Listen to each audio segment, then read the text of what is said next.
Guard ने एक शहरी पर तशद्दुद किया, ना सिर्फ तशद्दुद किया बल्कि गोली भी उस पर चला दी। रूफस क्रिस्टी नाम के एक पास्टर हैं जो कि मरियमाबाद रहते हैं। उन्होंने अपने एक चर्च का जो है वो इफ्तिताह करना था। इन कमांडोज गार्ड की जो ट्रेनिंग है वो नहीं हुई थी, वो हमने सारा उस फुटेज में देखा। जो पिछला डाला था उसमें गनमैनों की और जो शहरी था इमरान, इनकी आपस में रास्ता ना देने से तल्ख कलामी होती है। पुलिस वाला जैसे ही गोली की आवाज़ सुनता है वो वहाँ से गाड़ी भगाते हैं और वो गुलबर्ग पहले ही पहुंच जाते हैं बगैर सिक्योरिटी गार्ड्स के। गाल ते आई तकर मैं अपने माँ प्यो दी नहीं सुनी, तो जिस टाइम मैंने गाला कटियां मैं आप पे तो बाहर हो गया। जिस वक्त गार्ड्स लड़े तो वो गाड़ी वहां से निकल गई हुई थी। पास्टर जो है उसका बयान पुलिस ने लेकर अपने पास रख लिया। बिस्मिल्लाहिर्रहमानिर्रहीम। नाज़रीन, मैं हूँ लाहौर से साकिब सलीम बट। नाज़रीन, गुज़िश्ता रोड मुगलपुरा बीजिंग अंडरपास के करीब एक इंतहाई अफसोसनाक वाक़या रूनुमा हुआ, जहाँ पर निजी सिक्योरिटी कंपनी के गार्ड ने एक शहरी पर तशद्दुद किया, ना सिर्फ तशद्दुद किया बल्कि गोली भी उस पर चला दी। वाक़या के बाद जब हमने तमाम चीज़ों को उसको कवर किया, स्पोर्ट्स से भी रिपोर्टिंग की, पुलिस का वर्जन क्या था वो दिखाया, शहरी की आप बीती भी जो है आप लोगों के सामने हमने उनको सुनाया।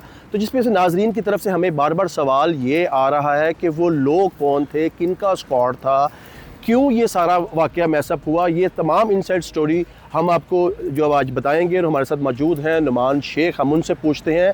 जी नुमान, सबसे पहले आपका बहुत वेलकम। आप ये बताइएगा कि ये सारी स्टोरी क्या थी, वो किन की स्क्वाड था, किसका प्रोटोकॉल लगा हुआ था, डाला किसका था? साकिब, बहुत शुक्रिया। बिल्कुल, गुज़िश्ता रात जब हमने ये स्टोरी कवर की और उसके बाद तमाम तर जो हक़ाइक़ हैं वो मंजर आम पर लाए, तो लोगों की जानिब से कमेंट बॉक्स में बहुत से सवालात आए कि आखिर हम लोग उन लोगों को क्यों छुपा रहे हैं जो इनके साथ ये सिक्योरिटी गार्ड थे। तो अब इनसाइड स्टोरी ये है कि जो कि हमने पुलिस से भी बात की तो उन्होंने कहा जी आप बेशक बता दें। ये रूफस क्रिस्टी नाम के एक पास्टर हैं जो कि मरियमाबाद रहते हैं। उन्होंने अपने एक चर्च का जो है वो इफ्तिताह करना था। उसके लिए उन्होंने अमेरिका से अपने 2 गेस्ट को बुलाया हुआ था। जब इन गेस्ट को बुलाया गया तो उन्होंने एसपी सिक्योरिटी को बाकायदा तौर पर एक दरख्वास्त दी और इनकी सिक्योरिटी के लिए एक पुलिस एहलकार पुलिस लाइन से इन्होंने हासिल किया। उसके अलावा ठोकर न्याज बेग पर एक कंपनी थी जिससे इन्होंने एक जीप और 2 डाले लिए और साथ 12 के करीब जो कमांडो इनके बकौल उनके जो उनके कमांडो गार्ड्स थे वो इन्होंने हासिल किए। इन कमांडो गार्ड की जो ट्रेनिंग है वो नहीं हुई थी, वो हमने सारा उस फुटेज में देखा। जिस वक्त ये वाक़या रूनुमा होता है, ये तकरीबन 5:07 का वाक़या था। इस दौरान जो अगली जीप थी जिसमें दोनों अमेरिकन पास्टर और इसके साथ जो पुलिस मैन था वो उसमें सवार थे। इसी दौरान इनके पीछे 2 डाले थे उनमें इनके गार्ड सवार थे। उनमें से जो पिछला डाला था उसमें गनमैनों की और जो शहरी था इमरान, इनकी आपस में रास्ता ना देने से तल्ख कलामी होती है, जिसके बाद इमरान जो है वो उनको बुरा भला कहता है और गार्ड भी आगे से उसी तरह रिएक्ट करते हैं। जिस वक्त जो गार्ड है वो रिएक्ट करते हैं तो इमरान बाकायदा उनसे रास्ता लेने के लिए उन्हें गाड़ी की साइड भी मारता है। जब ये साइड मारता है तो इनकी तल्ख कलामी बढ़ जाती है, जिस पर गार्ड जो है वो फौरी तौर पर आपे से बाहर होता है। वो एक हवाई फायर करता है। जब हवाई फायर होता है तो इमरान फौरी तौर पर नीचे उतरता है गाड़ी से और उस गार्ड को पकड़ने की कोशिश करता है, तो गार्ड उसको डराने के लिए उसकी गाड़ी पर फायर कर देता है, जो कि फुटेज में भी नज़र आता है कि उसकी गाड़ी पर जो है वो गोली लगी हुई है। उसके बाद वो इमरान जो है वो उसको बार बार गार्ड को कहता है कि तुम मुझे गोली मारो, और वो उसकी राइफ़ल भी छीनने की कोशिश करता है। उसकी भी फुटेज बनी हुई है। और उसके बाद जो है इनमें आपस में लड़ाई भी होती है जिसमें इमरान को तशद्दुद का निशाना भी बनाया जाता है। इसी दौरान वो जो मेहमान आए हुए थे बाहर से, उनको पुलिस वाला जैसे ही गोली की आवाज़ सुनता है वो वहाँ से गाड़ी भगाते हैं और वो गुलबर्ग पहले ही पहुँच जाते हैं बगैर सिक्योरिटी गार्ड्स के।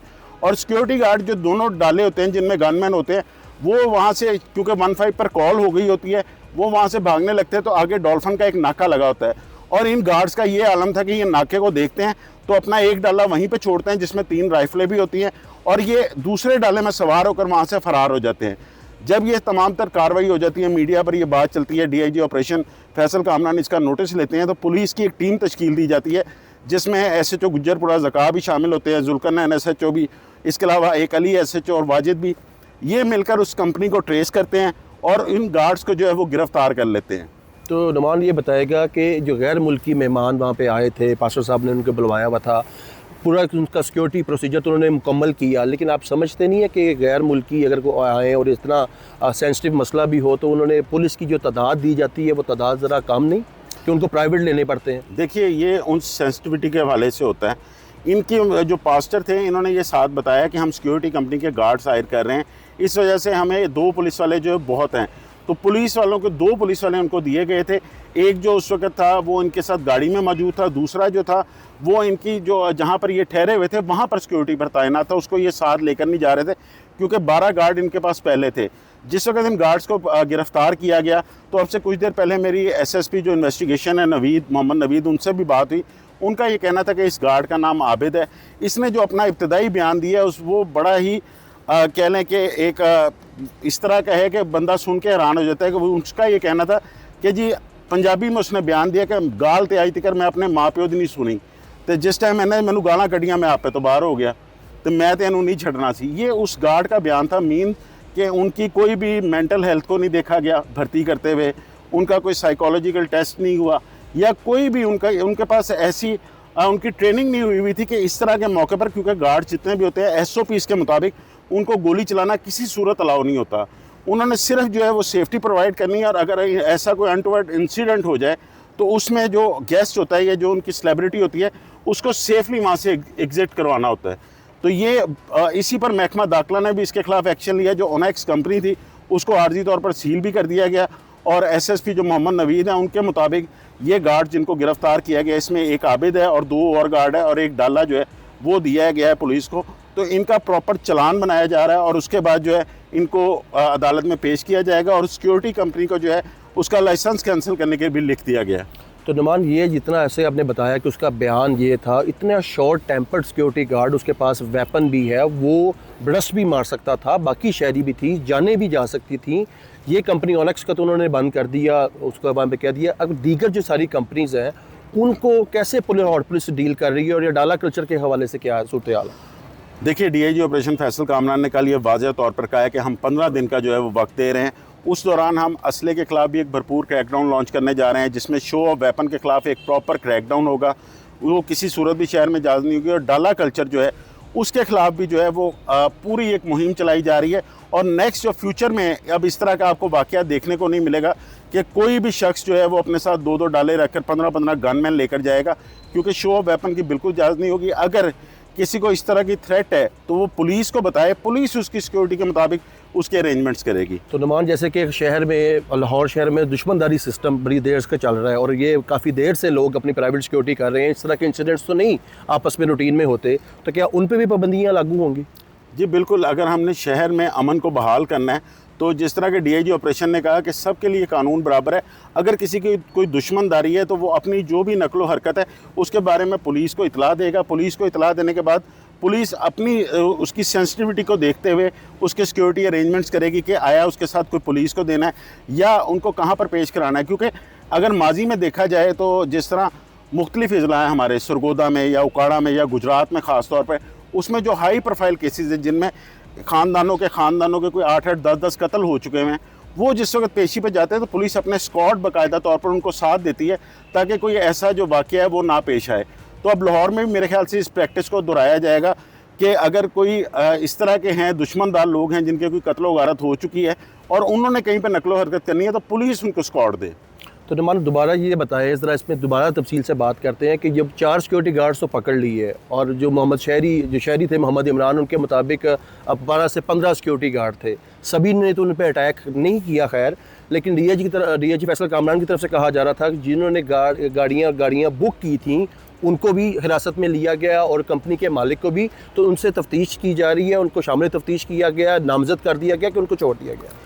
देखिए, उनसे पुलिस ने बयानात ले लिए थे क्योंकि जिस तरह ये वाक़या हुआ तो वहाँ पे बहुत सारे लोगों ने मोबाइल फुटेजेस बनाई जो कि सारी पुलिस को मौसूल हो चुकी हैं। उसमें जो शहरी इमरान जिसको तशद्दुद का निशाना बनाया गया था वो मुद्दई था।